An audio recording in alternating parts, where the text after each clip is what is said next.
नमस्कार दोस्तों, स्वागत है आप सबका हमारे यूट्यूब चैनल एग्ज़ाम कैफ़े में। तो हम आज से क्या कर रहे हैं, हम आज से पॉलिटी भी शुरू कर रहे हैं, क्योंकि एग्ज़ाम में तो पॉलिटी भी आनी है। ठीक है, तो हिस्ट्री के साथ साथ पॉलिटी भी करेंगे और बाद में फिर ज्योग्राफी बाद में शुरू करेंगे। पहले हिस्ट्री और पॉलिटी को हम निपटा लेते हैं। ठीक है, तो हम आज से शुरू करते हैं पॉलिटी का पहला, historical development of Indian constitution. अब इस हिस्टोरिकल डेवलपमेंट को हम दो चरणों में देखते हैं। ठीक है, एक तो था 1773 से लेकर के 1853 तक, 1853 वाला लास्ट आया था। और उसके बाद एक आता है, फिर आता है जब 1857 की क्रांति हुई थी, जब क्राउन का शासन आ गया था भारत में। 1858 से लेकर के 1947 तक का जो भारत का आज़ादी का एक्ट आया था। ठीक है, ये दो चरणों में आता है पूरा। तो हम आज इसमें से जितने भी इंपॉर्टेंट क्वेश्चन हैं वो आज ही खत्म कर लेंगे, और अगली वीडियो में हम बनाएंगे फिर जो कॉन्स्टिट्यूएंट असेंबली थी उसके सारे इंपॉर्टेंट क्वेश्चंस। ठीक है, और हम उससे रिलेटेड सारी चीज़ें देखेंगे। तो देखो हुआ क्या था कि जब 1764 में बक्सर के युद्ध में जब त्रिगुट को हरा दिया था अंग्रेजों ने, तो वहाँ पर बंगाल में पूरा जंगल राज हो गया था। ठीक है, पूरी लूट मार लूट खसोट सब कुछ वहाँ पर बहुत बुरा हाल था। तो ये खबर जब ब्रिटेन में पहुँची तो उन्होंने फिर इसको कंपनी को रेगुलेट करना शुरू किया। उन्हें भी लगा कि बहुत ज़्यादा हो रहा है अब, तो उन्होंने पहला रेगुलेटिंग एक्ट निकाला 1773 में। तो क्वेश्चन सीधा सीधा पूछा जाता है कि रेगुलेटिंग एक्ट कौन से ईयर में आया था। वो 1773 में आया था। और इसी एक्ट से क्या करा था जो जो बंगाल का गवर्नर था उसे गवर्नर जनरल ऑफ बंगाल बना दिया था। वो कौन बना था? वॉरेन हेस्टिंग्स बना था। ठीक है, और इसे कंट्रोल करने के लिए इन्होंने क्या करा था, 4 लोगों की काउंसिल बना दी थी। ठीक है, 4 पीपल की काउंसिल बना दी थी। और इस जो ये था ना ये गवर्नर जनरल ऑफ बंगाल, ये सिर्फ तभी डिसीजन ले सकता था जब ये मान लो 2 एक तरफ हो जाएं और 2 एक तरफ हो जाए। मान लो कोई डिसीजन होना है, ठीक है, उसमें से 2 वोट एक तरफ हो गई, 2 वोट एक तरफ हो गई, तो इसका रोल आ जाता था फिर जो अपना ये था गवर्नर जनरल ऑफ बंगाल। अगर इनमें से 3-1 रहा या 4-0 रहा तो फिर ये कुछ नहीं कर सकता, इसकी कोई पावर नहीं थी उस टाइम पे। जो काउंसिल ने बोला वही मानना होता था इनको। ठीक है, सर्वोच्च न्यायालय की स्थापना भी रेगुलेटिंग एक्ट में, सुप्रीम कोर्ट, ये आज वाला सुप्रीम कोर्ट नहीं है। आज वाला सुप्रीम कोर्ट तो फेडरल कोर्ट के बना था। ठीक है, ये सुप्रीम कोर्ट बना था कलकत्ता में बना था। ये सर्वोच्च न्यायालय कलकत्ता में 1773 के एक्ट से बना था। हमें एक बात ध्यान रखनी है, अगर हमसे पूछे कि कौन से एक्ट के थ्रू बना था तो ये बना था 1773 रेगुलेटिंग एक्ट के। लेकिन पूछे कौन से ईयर में बना था तो ये 1774 में बना था। ये बहुत ज़्यादा कन्फ्यूजन है भाई। एक्ट तो आया 1773 में, लेकिन एक साल बाद बना फिर ये सुप्रीम कोर्ट। ठीक है, तो ये ध्यान रखना है, इससे बहुत ज़्यादा गलती होती है। 73 लगा देते हैं, ध्यान नहीं देते हम। कलकत्ता के सर्वोच्च न्यायालय के पहले न्यायाधीश, ये बहुत इंपॉर्टेंट क्वेश्चन है, एलिजा इम्फे। ठीक है, एलिजा इम्पे थे इसके पहले जो चीफ जस्टिस थे, वो कौन थे? Elijah Impey. ठीक है किस अधिनियम द्वारा कंपनी के सेवकों को निजी व्यापार में, हाँ देखो इसने क्या करा था, रेगुलेटिंग एक्ट के थ्रू ये बोल दिया गया था जो भी कंपनी के सर्वेंट हैं, जो भी कंपनी के एम्प्लॉई हैं, वो इंडियन से कोई भी ब्राइबरी नहीं लेंगे। ठीक है, इंडियन से घूस नहीं लेंगे और कोई भी प्राइवेट ट्रेड नहीं करेंगे। वो सिर्फ कंपनी का काम ही करेंगे, बाकी अलग से अपना कोई भी प्राइवेट ट्रेड नहीं करेंगे। ठीक है, 1773 के रेगुलेटिंग एक्ट के अनुसार बंगाल के गवर्नर जनरल की परिषद में 4 सदस्य थे। ये मैं बता ही चुका हूँ कितने सदस्य थे। 4 सदस्य की काउंसिल बना दी थी, और जो काउंसिल का निर्णय होता था वही गवर्नर जनरल को मानना होता था। लेकिन अगर ये 2-2 हो गए, 2 एक तरफ 2 एक तरफ, तो ये तो फिर टाई की सिचुएशन आ गई ना। तो इसमें गवर्नर जनरल की जो वोट थी वो काम करती थी। बंगाल के पहले गवर्नर जनरल कौन थे यही बता दिया, वॉरेन हेस्टिंग्स थे। ठीक है किस अधिनियम द्वारा बोर्ड ऑफ कंट्रोल और कोर्ट ऑफ डायरेक्टर्स, ये अगला फिर इसके बाद 1773 के बाद आया फिर 1784 में। ठीक है, तो इसमें क्या करा, कंपनी के जो कमर्शियल काम थे, ठीक है,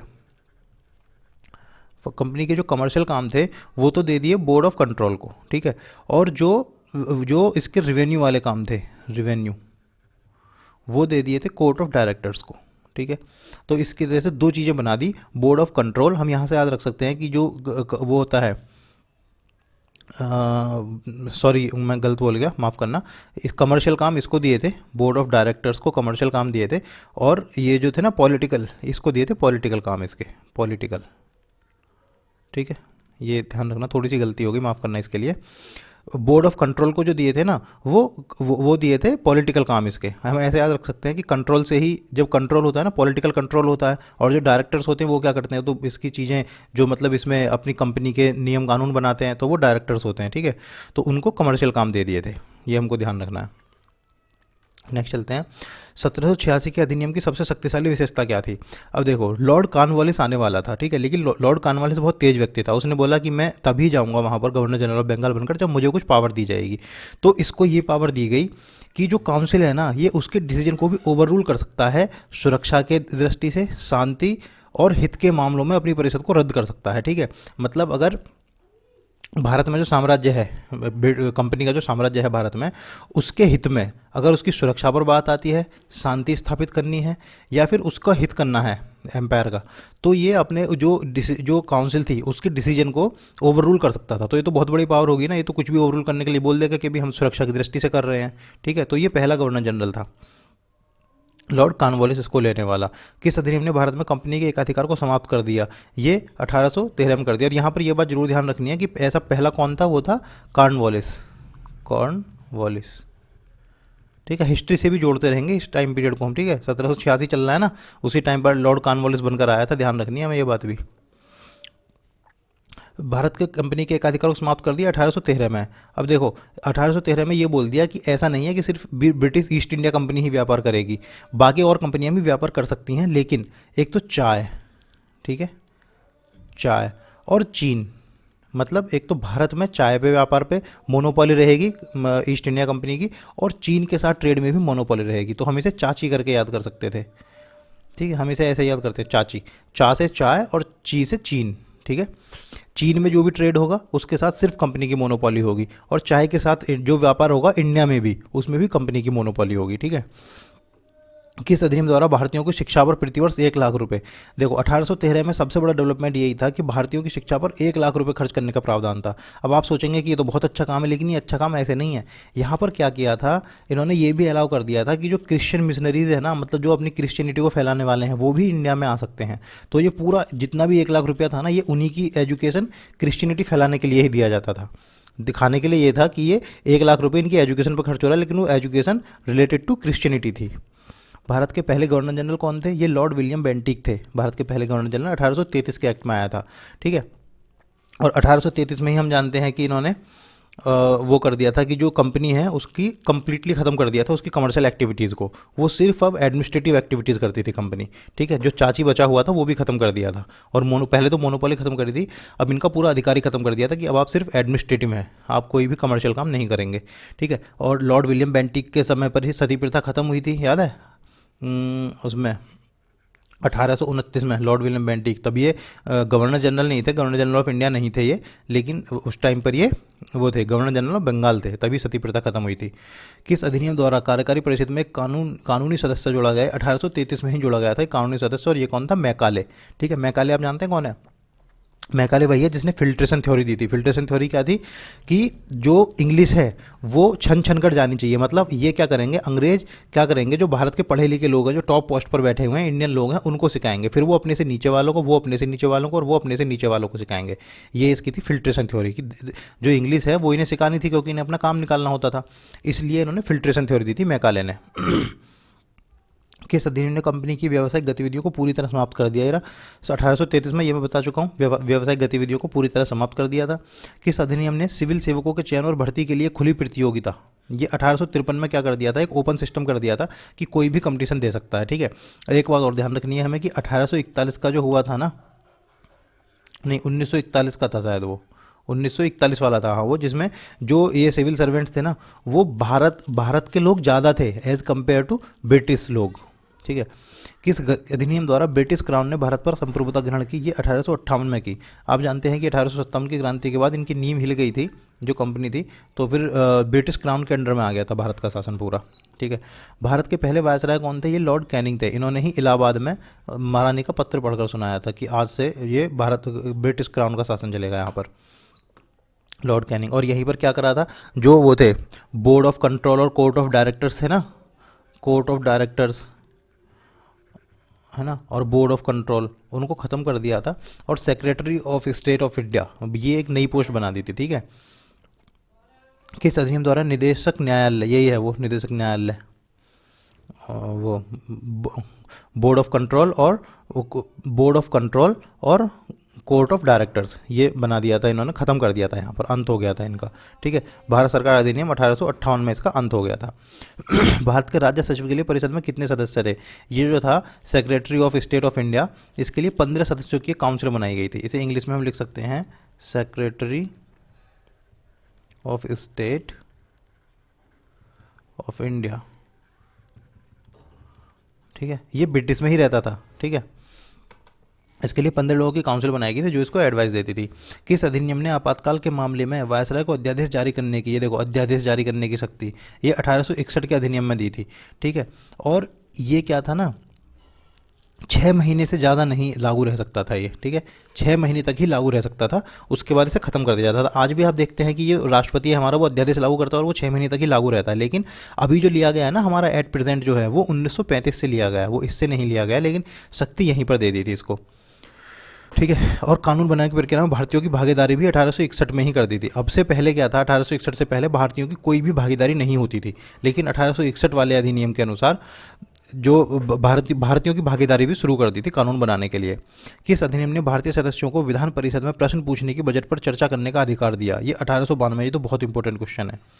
1892 में क्या हुआ था, जो बजट आता है ना, जैसे आज के टाइम पर भी बजट आता है, तो उसमें जो भारतीय सदस्य थे, ठीक है, उनको ये अधिकार दे दिया था कि आप सप्लीमेंट्री क्वेश्चन पूछ सकते हैं और आप डिस्कस कर सकते हैं बजट पर कि कितना खर्चा कहाँ हो रहा है, बजट किस वे में आप यूज़ कर रहे हैं। किस अधिनियम को मॉर्ले मिंटो, ये तो सभी जानते हैं, मॉर्ले मिंटो 1909 में किया था। जो मॉर्ले थे वो secretary of state of India थे, और ये मिंटो थे वो यहाँ के वो थे, वायसराय थे वो। मिंटो कौन थे? वायसराय, वाइसरॉय, ठीक है। और ये कौन थे? सेक्रेटरी। दोनों को मिलाकर बना मॉर्ले मिंटो सुधार। और यहीं पर वो कर दिया था कि जो मुस्लिम हैं वो मुस्लिम ही वोट देंगे और मुस्लिम ही जीतेगा, ये वाला कर दिया था यहाँ पर। वायसराय की कार्यकारी परिषद में शामिल होने वाले पहले भारतीय, ये सत्येंद्र प्रसाद सिन्हा थे, ठीक है। 1909 में ही ये कर दिया था इन्होंने कि जो वायसराय की एग्जीक्यूटिव काउंसिल है, एग्जीक्यूटिव काउंसिल, उसमें भारत भी मेंबर बन सकते हैं उसके, ठीक है। तो पहले थे सत्येंद्र प्रसाद सिन्हा। किस अधिनियम के द्वारा परिषद के सदस्यों को पूरक प्रश्न पूछने का अधिकार दिया गया? ये 1909 वाले अधिनियम जो था ना, मॉडल मिंटो रिफॉर्म्स, उसके अनुसार ही दे दिया गया था कि आप सप्लीमेंट्री क्वेश्चन भी पूछ सकते हैं। जो पहला था 1892 वाला, उसमें सिर्फ बजट पर पूछ सकते थे, लेकिन इसमें किसी पर भी पूछ सकते थे यहाँ पर। किस अधिनियम ने मुसलमानों के लिए अलग निर्वाचन क्षेत्र प्रदान किया? ये 1909 में ही कर दिया था, ठीक है। इसीलिए इसको सांप्रदायिकता का जनक माना जाता है मिंटो को भारत में सांप्रदायिक मतदाताओं के पिता, ठीक है, सांप्रदायिक मतदाताओं के पिता को लॉर्ड मिंटो को कर दिया। इसने क्या कर दिया था कि मान लो ये मुसलमान है और ये बाकी सब है, तो जो मुस्लिम हैं उनमें से मुस्लिम ही तो खड़ा होगा इलेक्शन में और मुस्लिम ही वोट करेंगे, ठीक है। तो ये इनका हिंदू मुस्लिम को अलग अलग करने की एक स्ट्रेटेजी थी। किस अधिनियम को मॉन्टेग्यू चेम्सफोर्ड के रूप में जाना जाता है? ये 1919 में आना जाता है, ठीक है। और इसमें भी यही था कि जो मॉन्टेग्यू था वो सेक्रेटरी था और जो चेम्सफोर्ड था वो वायसराय था। इसमें भी सांप्रदायिकता के जो इलेक्शन थे ना उनको कंटिन्यू रखा था। इसमें जो एंग्लो इंडियन थे, जो इंडियन क्रिश्चियंस थे और जो सिख थे, उनके लिए भी एक्सटेंड कर दिया था इस रूल, इसमें अधिनियम 1919 वाले में भी। प्रत्यक्ष चुनाव प्रणाली किस अधिनियम द्वारा अपनाई गई थी? डायरेक्ट इलेक्शन 1919 में लिया गया था, ठीक है, डायरेक्ट इलेक्शन लिया गया था 1919 में। किस अधिनियम ने केंद्रीय स्तर पर द्विशासनवाद और प्रांतीय स्तर पर द्वैध शासन की शुरुआत की थी?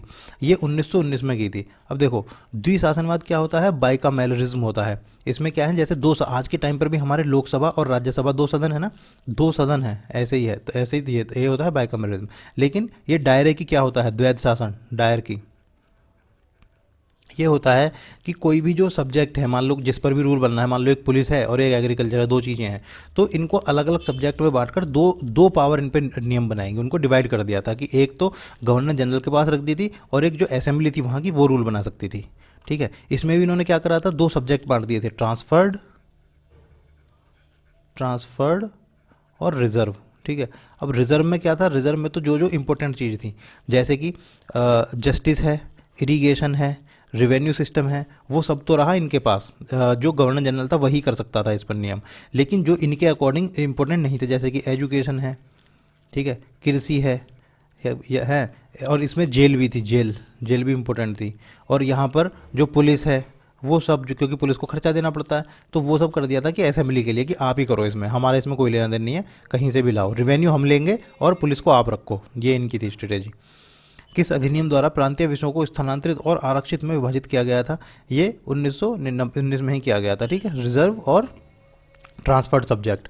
किस अधिनियम में पहली बार जिम्मेदार सरकार, रेस्पॉन्सिबल गवर्नमेंट, ठीक है, इसकी आपको इंग्लिश में PDF भी मिल जाएगी, तो इसके लिए परेशान ना हो। रेस्पॉन्सिबल गवर्नमेंट, पहली बार 1919 में यूज़ किया गया था ये term, responsible government.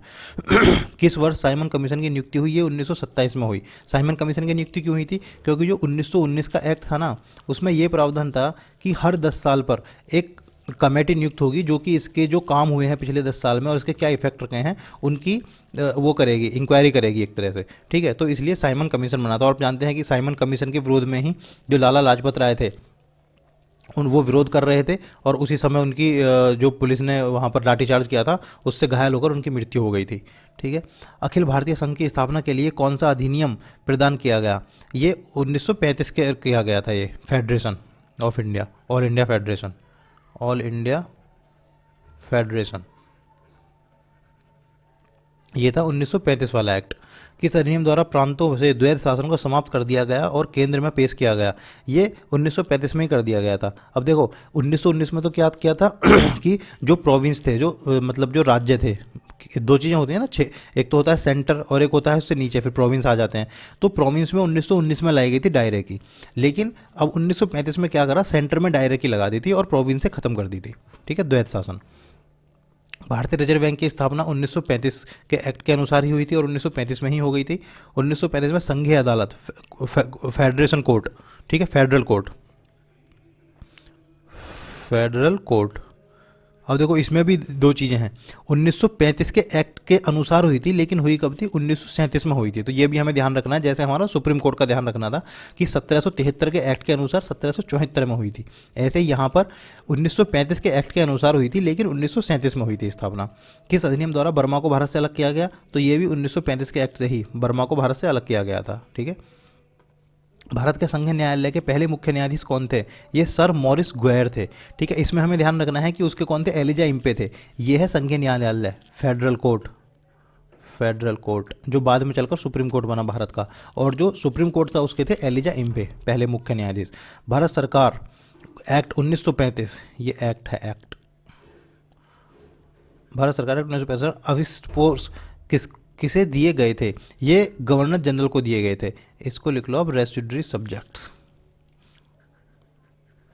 Residuary subjects, ये किसे दिए गए थे? ये गवर्नर जनरल को दिए गए थे, ठीक है। जो गवर्नर जनरल था भारत का उसी को दिए गए थे, मतलब जो ऐसे सब्जेक्ट हैं जिन पर नियम कुछ बताया ही नहीं गया कि इन पर कानून कौन बनाएगा, तो वो गवर्नर जनरल के अधिकार क्षेत्र में आए थे। तो अब ये कॉन्स्टिट्यूशन डेवलपमेंट तो पूरा हो गया है यहाँ पर हमारा। अब इसके बाद हम जो आगे का पार्ट है वो कॉन्स्टिट्यूएंट असेंबली में कर लेंगे। क्रिप्स मिशन, कैबिनेट मिशन और कॉन्स्टिट्यूएंट असेंबली में कितने मेंबर थे वो हम अगली वीडियो में करेंगे, ठीक है दोस्तों, धन्यवाद।